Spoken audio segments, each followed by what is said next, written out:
But most of you will start out at the bottom of the socioeconomic ladder, because that's just the way it is when you get out of school. You're going to start out here and hopefully work your way up. So you will be the class of people that get killed by $8 a gallon milk or $5 a gallon gasoline.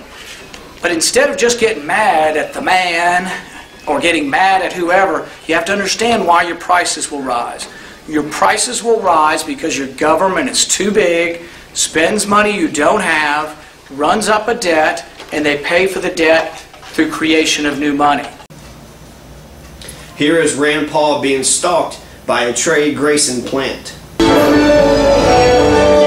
it going? We're here with political stalker Chandler Jenkins. How's it going? How you doing today? No comment, as usual.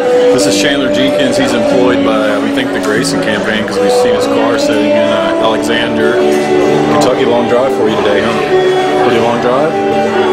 No comment. Well, he's following around Dr. Paul, not just at political events, but even at events like this, where it's simply a charity thing. Are you aware of how Dr. Paul helps the poor? So, Mr. Jenkins, do you know of anything that Mr. Grayson does that for charity-wise? Does he like pro bono represent anyone? No comment. Are you going to vote for Dr. Paul in the primary? No comment.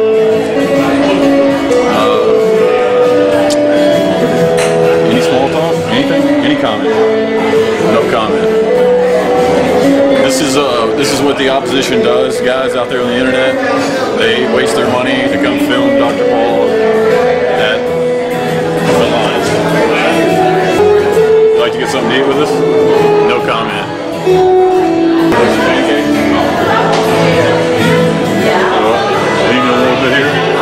Put it in your car. No? No comment? No comment.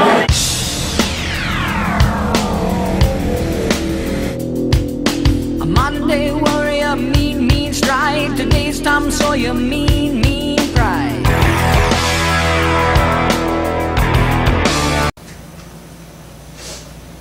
Roger Thoney is another person who's running. He's a professional engineer. Roger Thoney is for the Freedom Amendment. The Freedom Amendment is going to eliminate the federal income tax, eliminate hidden taxes on the consumer, balance the federal budget, shift power from the federal government to the states, establish a competition among the states that would lead to lower spending, lower taxes, and a more business-friendly environment, and further protect our gun rights. Mr. Thoney, Roger Thoney, is also an Obama hater, both the black and the white side of him.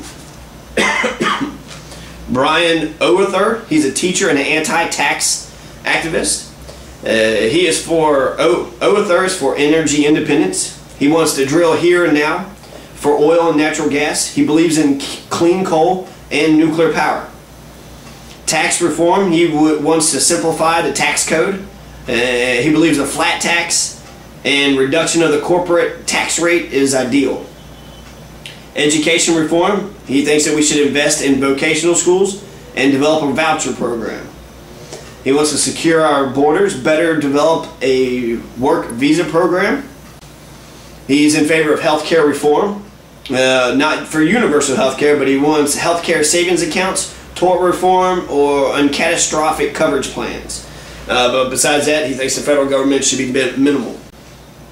He wants to reform government by establishing term limits for congressmen and to reduce the size of government. He is pro-life. He believes life begins at conception. He is against gay people. He believes in the right to bear arms, which is the Second Amendment to the Bill of Rights. I think everybody, well, not everybody, but I agree with gun rights. In his own words, he says, if elected, I pledge to uphold the Constitution. I will say what I mean and do what I say. I will write my own bills in plain language and will do everything I can to make government smaller and more efficient.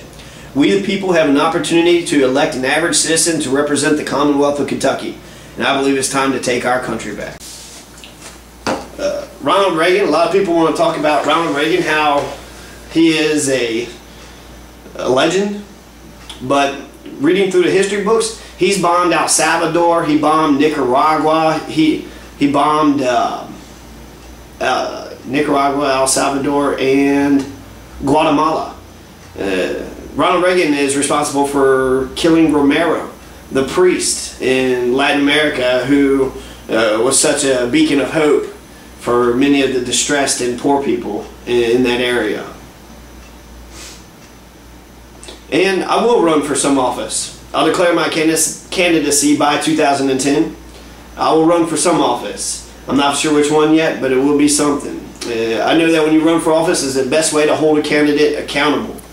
For instance, you got Sheriff Nelson Brown, and I'm not saying one or the other is right, but right now Sheriff Nelson Brown is the incumbent, and Ronnie Smith is going to run against him. And because Ronnie Smith is running against him, then that holds Nelson to a higher standard, because Nelson don't want to lose his position. He don't want to lose his job.